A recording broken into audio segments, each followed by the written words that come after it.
YouTube চ্যানেলের জন্য কিন্তু ইউটিউব থাম্বনেলের খুবই প্রয়োজন। আপনাদের যদি থাম্বনেলটা ভালো না থাকে সেই ক্ষেত্রে কিন্তু আপনার ভিউজ আসবে না এবং আপনার চ্যানেল যেটা রয়েছে সেটা র‍্যাঙ্ক করবে না। তার জন্য কিন্তু ভালো একটি থাম্বনেল হতে হবে, ভালো একটি কন্টেন্ট হতে হবে। তারপর কিন্তু আপনার চ্যানেলটা র‍্যাঙ্ক করবে এবং আপনার ভিডিও যেটা রয়েছে সেটা ভাইরাল হবে। তার জন্য কিন্তু খুবই প্রয়োজন আপনাদের একটি ইউটিউব থাম্বনেল ক্রিয়েট করা। আপনাদের একটি ইউটিউব থাম্বনেল যদি আপনি ক্রিয়েট করে ফেলেন সেই ক্ষেত্রে কিন্তু আপনার ভিডিওটা যদি এডিটিং ভালো না থাকে সেই ক্ষেত্রে কিন্তু আপনার ভিডিওতে ভিউজ আসবে, আপনার চ্যানেলটা র‍্যাঙ্ক করবে, গ্রো হবে, ঠিক আছে।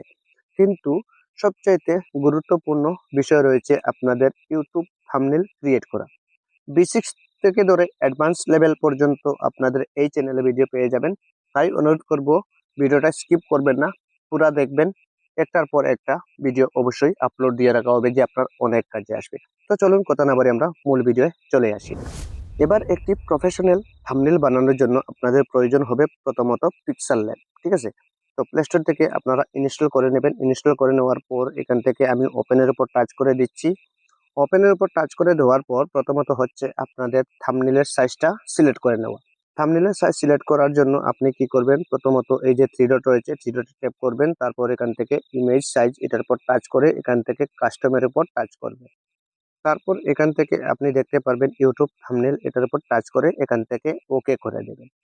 এবার কিন্তু আপনাদের ইউটিউব সাইজ যেটা রয়েছে সেটা কিন্তু সিলেক্ট হয়ে গেছে। এবার এই টেক্সট যেটা রয়েছে সেটা এখান থেকে আপনি ডিলিট করে দেবেন। এবার ডিলিট করে দিয়েছি। এবার প্রথমত বিষয় রয়েছে, আজকে কিন্তু আমি বেসিক্স দেখিয়ে দিচ্ছি, তারপর আমি একটু স্টেপ বাই স্টেপ দেখিয়ে দেবো। সবকিছু বিস্তারিত পেয়ে যাবেন এই চ্যানেলে। একজন কন্টেন্ট ক্রিয়েটর যদি হয়ে থাকেন তাহলে অবশ্যই চ্যানেলটাকে সাবস্ক্রাইব করে রাখবেন যদি সাকসেস হতে চান, ঠিক আছে। তো এবার বিষয় রয়েছে, প্রথমত আপনাদের একটি ব্যাকগ্রাউন্ড লাগবে। ব্যাকগ্রাউন্ড প্রথমে আপনি ডাউনলোড করে রাখবেন। আমি যদি দেখিয়ে দিই তাহলে ভিডিওটা অনেক লম্বা হয়ে যাবে। আর যদি একান্ত আপনাদের না আসে ডাউনলোড করা, সেক্ষেত্রে আমাকে কমেন্ট করবেন, আমি একটি ভিডিও দিয়ে দেব, ঠিক আছে। এবার বিষয় রয়েছে, এখানে দেখতে পাচ্ছেন প্লাস আইকন, এটার উপর টাচ করবেন। এখান থেকে ফ্রম গ্যালারি এটার উপর টাচ করবেন। এবার এখান থেকে আপনি আপনার ইমেজ কিংবা আপনার ব্যাকগ্রাউন্ড যেটা রয়েছে সেটা এখান থেকে সিলেক্ট করে নেবেন। এক্সাম্পলের জন্য আমি দেখিয়ে দিচ্ছি, এটা আমি সিলেক্ট করে নিলাম। এবার এটা কিন্তু অ্যাডজাস্ট করে নেব এখান থেকে, ঠিক আছে। তো আপনি আপনার মতো নিয়ে নেবেন। এবার আমাদের ব্যাকগ্রাউন্ডটা হয়ে গেল, জাস্ট এক্সাম্পলের জন্য দেখিয়ে দিচ্ছি। এবার মূলত বিষয় রয়েছে আপনি একটি পিকচার কিভাবে এখানে অ্যাড করবেন। পিকচার অ্যাড করার জন্য সেম ভাবে প্লাসের মতো আইকন, এটার উপর টাচ করবেন। এখান থেকে ফ্রম গ্যালারি এটার উপর টাচ করবেন।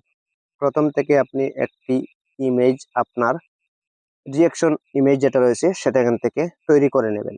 যেহেতু আমার তৈরি করা রয়েছে, এখান থেকে জাস্ট এক্সাম্পলের জন্য আমি এটা সিলেক্ট করে নিলাম। এবার ওকে করে দিলাম। ওকে করে দেওয়ার পর এখান থেকে আপনি একটু অ্যাডজাস্ট করে নেবেন আবারও, এটা আপনি আপনার মতো, ঠিক আছে। এখান থেকে আমি একটু অ্যাডজাস্ট করে নিচ্ছি, নিয়ে নিলাম। ফটোটা সিলেক্ট করে নেওয়ার পর এই যে ফটো দেখতে পাচ্ছেন সিলেক্ট হয়ে গেছে। এবার আপনারা কি করবেন, এই যে একটি সার্কেলের মতো দেখতে পাচ্ছেন এটার উপর টাচ করে, মানে দেখতে ভালো লাগে সেইভাবে কিন্তু আপনি এটাও একটু এডিটিং করতে হবে। এডিটিং করার জন্য সরাসরি আপনি এটার উপর টাচ করবেন। তারপর এখান থেকে একটু বাম দিকে টানলে এখানে স্টক দেখতে পাচ্ছেন, এটার উপর টাচ করবেন। এখান থেকে এটা ইনেবল করে দেবেন। তারপর দেখতে পাচ্ছেন এখানে একটি বর্ডার চলে আসছে, চাইলে আপনি এখান থেকে কালার চেঞ্জ করতে পারেন। এবার এই বর্ডারটা যদি চান তাহলে এইভাবে ছোট বড় করে নিতে পারেন, ঠিক আছে। যেহেতু আমার এইভাবে ঠিক আছে, তো আমি এটা সিলেক্ট করে নিলাম।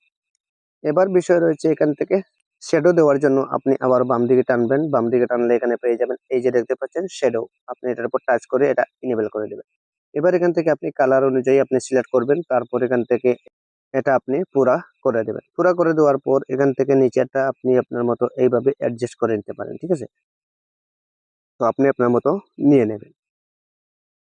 এবার বিষয় রয়েছে টেক্সট কিভাবে অ্যাড করবেন। টেক্সট অ্যাড করার জন্য আপনি আবারও কি করবেন, এই যে প্লাসের মতো আইকন, এটার উপর টাচ করে এখান থেকে টেক্সটের উপর টাচ করে দেবেন। তারপর ওই টেক্সটটা এখানে চলে আসছে, এটার উপর ডবল ট্যাপ করবেন এইভাবে। এবার এখানে এটা কেটে আপনি আপনার মতো লিখে নিতে পারেন। এক্সাম্পলের জন্য আমি এখান থেকে একটি টেক্সট লিখে নিচ্ছি, ইউটিউব থাম্বনেল লিখে নিচ্ছি। ইউটিউব থাম্বনেল থাম্বনেল লিখে নিলাম। এবার কিন্তু এটা এখানে চলে আসছে। তো এবার কিন্তু এই যে টেক্সট যেটা সেটা কিন্তু এমন ভালো লাগছে না, তাই তো। ভালো লাগার জন্য আপনি কি করবেন, এই যে দেখতে পাচ্ছেন এটার উপর টাচ করবেন। এখান থেকে বাম দিকে টানলে এখানে পেয়ে যাবেন আপনারা এই যে ফন্ট রয়েছে, এই যে ফন্টের উপর টাচ করবেন, তারপর এখান থেকে আপনি এটা আপনি আপনার অনুযায়ী সিলেক্ট করে নেবেন। এবার আমি এটা সিলেক্ট করে নিলাম, তারপর ওকে করে দিলাম। এবার কিন্তু একটু বড় হয়ে গেছে, দেখতে ভালো লাগছে। চাইলে আপনি আরো ডিজাইন করে নিতে পারেন। ডিজাইন করার জন্য কিন্তু আপনারা কমেন্ট করবেন, আমি আরেকটি ভিডিও দিয়ে দেবো কিভাবে ফন্টটা ডাউনলোড করতে হয়, ঠিক আছে, কিভাবে পিকচার লেবে অ্যাড করতে হয়, সবকিছু কিন্তু এই চ্যানেলে পেয়ে যাবেন। এবার এটা আপনি আপনার অনুযায়ী এটা অ্যাডজাস্ট করে নেবেন। এবার এই টেক্সটের ব্যাকগ্রাউন্ডটা চেঞ্জ করার জন্য আপনি কি করবেন, এই যে দেখতে পাচ্ছেন, এখানে দেখতে পাচ্ছেন ব্যাকগ্রাউন্ড, এটার উপর টাচ করবেন, তারপর এটা এনেবল করে দেবেন। তারপর এখান থেকে কালার পেয়ে যাবেন। চাইলে আপনি রেড কালার দিতে পারেন, চাইলে আপনি হলুদ কালার দিতে পারেন, আপনি আপনার ইচ্ছা অনুযায়ী দিতে পারেন। যেহেতু আমার রেড কালার ভালো লাগছে, তো আমি রেড কালার দিয়ে দিলাম। আশা করছি এটা ক্লিয়ার, বুঝে গেছেন। এবার বিষয় রয়েছে, এখান থেকে আমি সেভ করে নিলাম। সেভ করে নেওয়ার পর আবারও একটু বাম দিকে টানলে এখানে স্ট্রক দেখতে পাচ্ছেন, এটার উপর টাচ করে এই অপশনটা এনেবল করে দেবেন। এবার কিন্তু দেখতে পারবেন এখানে রয়েছে এই যে দেখতে পাচ্ছেন টেক্সটের সাইডে কিন্তু ব্ল্যাক শো করছে। চাইলে আপনি এখান থেকে চেঞ্জও করে নিতে পারেন আপনি আপনার ইচ্ছা খুশি। তো জাস্ট এটা আশা করছি ক্লিয়ার, বুঝে গেছেন। এবার কিন্তু এই যে টেক্সট রয়েছে, টেক্সটের শ্যাডো দেওয়ার জন্য আপনি কি করবেন, এই যে দেখতে পাচ্ছেন শ্যাডো, এটার উপর টাচ করবেন, এটা এনেবল করে দেবেন। এটা এখান থেকে কালার আপনি চেঞ্জ করে নিতে পারেন। এবার এটা আরো একটু বড় করে দেবেন, তারপর এটা কিন্তু দেখতেই পাচ্ছেন এইভাবে আপনি আপনার মতো অ্যাডজাস্ট করে নেবেন। ক্লিয়ার, আশা করছি এটা বুঝে গেছেন। এবার যদি চান তাহলে আপনি সেভ করতে, সবকিছু ক্লিয়ার হয়ে যাওয়ার পর আপনি সেভ করার জন্য এই যে দেখতে পাচ্ছেন এটার উপর টাচ করবেন। এটার উপর টাচ করার পর এখান থেকে দেখতে পাচ্ছেন সেভ অ্যাজ ইমেজ, এটার উপর টাচ করবেন। তারপর এখান থেকে এই যে একটি এরো দেখতে পাচ্ছেন, এটার উপর টাচ করে এখান থেকে পিএনজি সিলেক্ট করবেন। তারপর এখানে দেখতে পাচ্ছেন কাস্টম রয়েছে, এখানে টাচ করে আপনি আলট্রা সিলেক্ট করবেন। তারপর এখান থেকে আপনি সেভ টু গ্যালারি, এটার উপর টাচ করে দেবেন। সাথে সাথে কিন্তু আপনাদের সেভ হয়ে যাবে, গ্যালারিতে চলে যাবে। এবার দেখিয়ে দেই গ্যালারিতে আসলো কিনা। গ্যালারিতে দেখতেই পাচ্ছেন এখানে কিন্তু অলরেডি চলে আসছে।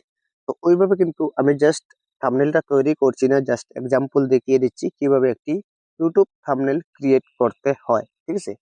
তো এই ছিল মূলত আজকের এই ভিডিওটা। ভিডিওটি প্রত্যেকে শেয়ার করে দেবেন, সবার দেখার সুযোগ করে দেবেন। যারা বেসিক্স রয়েছে তারা কিন্তু তাদের কিন্তু অনেক কাজে আসবে আজকের এই ভিডিওটা।